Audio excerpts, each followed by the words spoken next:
क्या इम्पोर्टेंस है social environment की हमारे बच्चों की लाइफ में। मैं आपसे एक रियल इंसिडेंट शेयर करती हूँ। मैं ऑफिस में बैठी थी। यूजुअली जब इंक्वायरी के लिए पेरेंट्स आते हैं तो बच्चों को साथ लेके आते हैं और उसके बाद फिर रिसेप्शन पे फॉर्म फिलअप करते हैं और फिर मेरे ऑफिस में आते हैं। बट सडनली मैंने देखा कि पेरेंट्स आए और अभी वो रिसेप्शन पे फॉर्म्स फिल कर रहे थे, नंबर्स एक्सचेंज कर रहे थे, तभी बच्चा डायरेक्टली मेरे ऑफिस में आ गया। और मेरे ऑफिस में जूसेस और कैंडीज़ होते हैं, तो बच्चा मुझसे डिमांड करने लगा। बहुत ही फ्रैंकली बच्चे ने मुझसे कहा कि मैं जूस ले सकता हूँ मैम। तो मैंने कहा मैम नहीं बोला, बट मैंने कहा ओके। थोड़ी देर में मेरे ऑफिस में कुछ ब्लॉक्स, कुछ टॉयज़ रखे हैं बच्चों के लिए, तो वो बच्चा उनसे खेलने लगा, मुझे कलर्स बताने लगा, काउंट करके बताने लगा। फिर जब उसके पेरेंट्स आए मेरे ऑफिस में तो मैंने कहा मैं समझ चुकी हूँ कि आप बच्चे से एक मैजिक क्वेश्चन रोज पूछते हैं, तो वो मैजिक क्वेश्चन क्या है ये मैं आपको अभी बताऊंगी थोड़ी देर में। तो सोशल एनवायरनमेंट सबसे पहले हमें बहुत ही पॉजिटिव अप्रोच और कम्युनिकेशन देता है। अब बच्चा तो कभी स्कूल गया नहीं था, लेकिन उसने किसी से भी बात करना, कम्युनिकेट करना कैसे सीखा? क्योंकि वो घर पे करता था। अब यूजुअली हम ये देखते हैं कि जब हमारा बच्चा, और हम जब नए नए पेरेंट्स बनते हैं, जब हम नए पेरेंट्स होते हैं तो हम बहुत ही अपने पेरेंटहुड को लेके बहुत ही एक्साइटेड होते हैं। हमारे बच्चे ने फर्स्ट स्माइल किया, फर्स्ट स्टेप लिया, फर्स्ट टाइम वो स्कूल गया। बट धीरे धीरे ये एक्साइटमेंट कम होने लगती है और हमारे करियर्स, हमारे गोल्स, हमारे लाइफ के स्ट्रेस, ये सब ज़्यादा हमारे ऊपर आने लग जाते हैं। और फिर यहाँ से आने लग जाता है गैप। बहुत जल्दी ही, जैसे ही फॉर्मल स्कूल में बच्चे जाने लग जाते हैं, हम पेरेंट्स को लगता है बस अब तो प्री स्कूल से बच्चे फॉर्मल स्कूल में आ गए हैं, अब धीरे धीरे ये खुद ही समझदार हो जाएंगे और हमारा फोकस जो है वो शिफ्ट हो जाता है। और फोकस शिफ्ट होते ही हमारा कम्युनिकेशन उनके साथ कम हो जाता है, बच्चे भी बिजी हो जाते हैं और हम ज़्यादातर डायरेक्टिव पेरेंट्स बन जाते हैं। अभी ये करना है, अभी ये करना है, तो और या फिर बन जाते हैं नेगेटिव पेरेंट्स कि चार फैमिली मेंबर्स के सामने या रिलेटिव्स के सामने हम बोलते हैं मेरा बच्चा ये नहीं करता, ये तो बिल्कुल पढ़ता ही नहीं है, ये तो मेरी बात सुनता ही नहीं है। या फिर हो जाते हैं डायरेक्टिव पेरेंट्स कि अभी ये करो, अच्छा मैंने कहा था ऐसा कैसे नहीं किया, तो इस बात पे ज़्यादा फोकस हो जाता है। तो कहने का मतलब ये है कि जैसे जैसे टाइम पास ऑन होने लग जाता है, हम बच्चों को फॉर ग्रांटेड लेने लग जाते हैं, कम्युनिकेशन कम हो जाता है, हमारी लाइफ के स्ट्रेस बढ़ जाते हैं और फिर इसी बीच में आज इसी धीरे धीरे के स्ट्रगल में बच्चे आ जाते हैं टीन्स में, और फिर हम ये कंप्लेन करते हैं कि हमारे बच्चे हमसे कोई बात ही नहीं करते।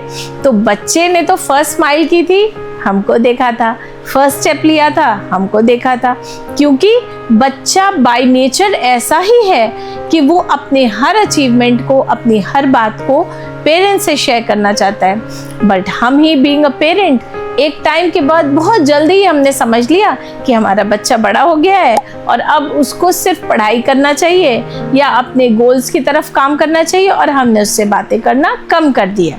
तो ये कम करने से आ गया है हमारा गैप, और यहीं पे हमारे टीन्स की सारी प्रॉब्लम्स जो हैं वो स्टार्ट होती है। क्योंकि जब कम्युनिकेशन कम होता है तो बच्चे अपनी बात कम कहते हैं, पेरेंट्स से बात कम कहते हैं, तो फिर वो गाइडेंस कम हम अपने बच्चों को दे पाते हैं और फिर वहीं से छोटी बड़ी गलतियां हमारे टीन्स करने लगते हैं। तो करना हमको क्या है, हमको, क्योंकि क्या होता है जब बच्चे क्लास 1 में होते हैं, क्लास 2 में होते हैं, कई बार बहुत ही बच्चे बहुत सिली भी बातें करें, बिकॉज वो तो बच्चे हैं।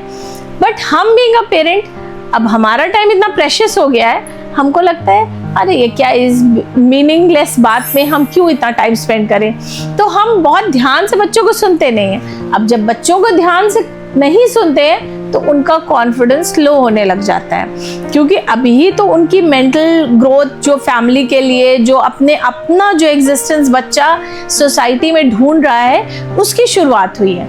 अब वहाँ से तो बच्चा लो एस्टीम में, क्योंकि उसके पेरेंट है उसको नहीं सुन रहे हैं, उसके घर में लोग नहीं सुन रहे हैं, तो वहाँ से वो बच्चा जो है वो अपना सेल्फ रिकग्निशन उसका कम होने लग जाता है।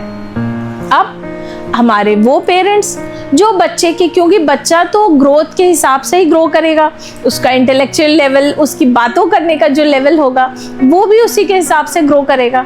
तो फिर अब जब हम बच्चों के साथ बात करें, सपोज करिए क्लास 1 के बच्चे के साथ बात करें, क्लास 2 के बच्चे के साथ बात करें, तो वो उसी तरह की बातें करेंगे। तो बच्चे की बात को वो भले थोड़ी सी इतनी मीनिंगफुल नहीं भी है, तो हम बच्चे को ध्यान से सुन रहे हैं। ये ध्यान से सुनना ही हमारे बच्चे का कॉन्फिडेंस बढ़ाता है। तो अब जब मेरे पास पेरेंट्स आए तब मैंने पूछा उनसे वो मैजिक क्वेश्चन, और बस यही एक मैजिक क्वेश्चन जो है वही आपको बच्चे की शुरुआत से लेकर के बड़े होने तक और इनफैक्ट आपकी ओल्ड एज तक क्वेश्चन वही मैजिक रहेगा। आज क्या किया? सिंपल क्वेश्चन है बट बहुत ही मैजिक क्वेश्चन है। आज बच्चा छोटा है, उसने अपने हिसाब से बताया कि उसने क्या किया। ये एक हैबिट डेवलप हो गई। 20 मिनट्स एवरी डे बच्चे ने क्या किया, इससे क्या क्या चीज़ें हुई? कम्युनिकेशन आपका स्ट्रांग हुआ। उससे क्या हुआ? आपको बच्चे के वेयर अबाउट्स पता चले, आपको बच्चे का मेंटल स्टेटस पता चला, बच्चे को पब्लिक स्पीकिंग आई। आपको पता है कैसे बच्चे को पब्लिक स्पीकिंग आई? ऐसे आई कि जब उसने पहले आपके सामने बोला, अब बच्चे को किसी के सामने बात करने की हैबिट बन रही है। फिर 4 रिलेटिव्स आए तो भी उसने बोला, तो उसको यहाँ से बोलना आया। तो 20 मिनट्स के ये मैजिक सेशंस आपको बहुत बेनिफिट्स देंगे। अच्छा, अब ये तो हो गई बच्चों की टीन्स तक जाने की। फिर लेकिन मैंने कहा आप जब भी बच्चे के टच में रहें, आगे बड़े होने पर भी ये सेशंस हमेशा बना के रखें। ये कोई फॉर्मल सेशंस नहीं है, ये एक 20 मिनट्स का कम्युनिकेशन अपने बच्चों के साथ हमेशा रखने वाली बात है। कभी बच्चे दूर भी चले जाएं तो भी उनसे फ़ोन पे रह सकता है ये 20 मिनट्स का सेशन। इसमें क्या होगा, बच्चों को आपसे बात करने की आदत बनी रहेगी। और आज आप अपने बच्चों को सुन रहे हैं, कल जब ओल्ड एज में बच्चे आपसे ये सेशंस करेंगे, कल जब बच्चे ये सेशंस आपके साथ करेंगे तो वो भी आपको ध्यान से सुनेंगे, क्योंकि हैबिट तो हमेशा से पड़ी हुई है। 20 मिनट्स में आप उनकी सुनते हैं और वो आपकी सुनते हैं। तो ये एक बहुत ही मैजिकल चीज़ है। तो ये एक बहुत ही मैजिकल क्वेश्चन है और मैजिकल सेशन है। आज क्या हुआ? और 20 मिनट्स का ये सेशन फॉलो करिए और मैं तो कहती हूँ 30 डेज में ही आप देख लीजिए डिफरेंस कि कितने आप और क्लोज आ गए अपने बच्चे के और कितना अच्छा कम्युनिकेशन हो गया। और पहले ही बता चुकी हूँ इसके बेनिफिट्स क्या हैं। इससे पॉजिटिविटी आती है, पब्लिक स्पीकिंग आती है, कम्युनिकेशन अच्छा होता है, मेंटल हेल्थ भी अच्छी होती है। तो ऑल द बेस्ट, फॉलो करिए और फिर मुझे कमेंट्स में बताइएगा। और मुझे कमेंट्स में ये भी बताइए कि आपको और कौन से टॉपिक्स पे वीडियो बनाने हैं, मैं उन पे वीडियो बनाऊंगी और आपको बताऊंगी। Stay healthy, stay safe, take care, enjoy your parenthood.